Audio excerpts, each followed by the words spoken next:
Excellencies, distinguished delegates, and friends, Ali from the big ocean state and island nation of Palau, where the ocean speaks and the land remembers. President Lula, thank you for your warm Brazilian hospitality and for your leadership in hosting COP30 here in Belém, the gateway to the Amazon.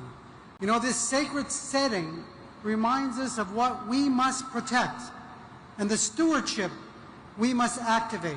Guided by that spirit, Palau reaffirms its commitment to international cooperation, our most vital tool in confronting the climate crisis.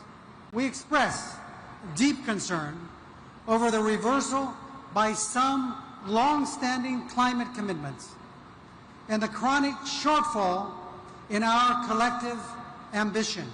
You know, yet this is a moment that we must not weaken our resolve. It must ignite it. We must work together with greater purpose, urgency, and unity.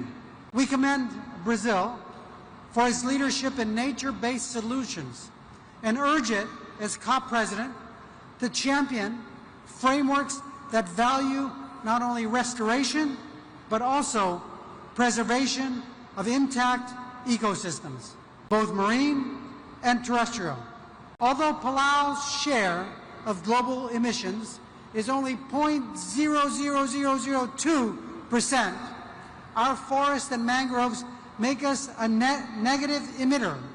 And even as a negative emitter, Palau launched its NDC 3.0, reaffirming our leadership from the front line.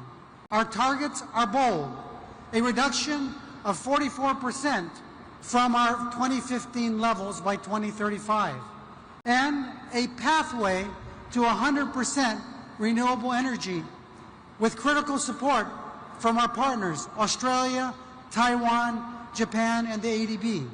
We applaud Brazil's clean energy mix and call for a truly just transition, one that is inclusive, equitable, and responsive to the needs of vulnerable nations.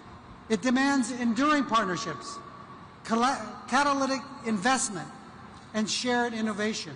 Transitioning away from fossil fuels is central to this.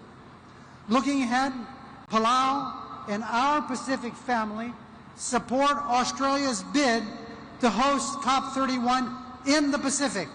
Australia is on a strong pathway to reduce emissions and is helping countries like ours accelerate the energy transition and adapt to the worsening climate impacts. Like our presence here in the Amazon, our COPs must reflect the geographic diversity of our shared challenges, both green and blue.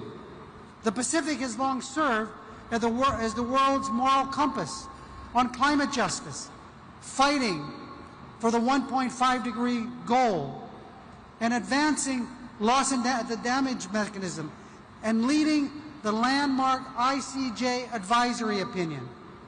It is now the Pacific's turn, and we look to our host and all of you here to help find a pathway to a successful Pacific COP31 with Australia. It's time. As next year's chair of the Pacific Islands Forum, Palau looks forward to advancing the Blue Pacific's Unlocking Blue Pacific Prosperity Initiative and the Pacific Resilience Facility. These two funds invest in the ocean's role of tackling warming and our vision of becoming the first 100% renewables-powered region in the world.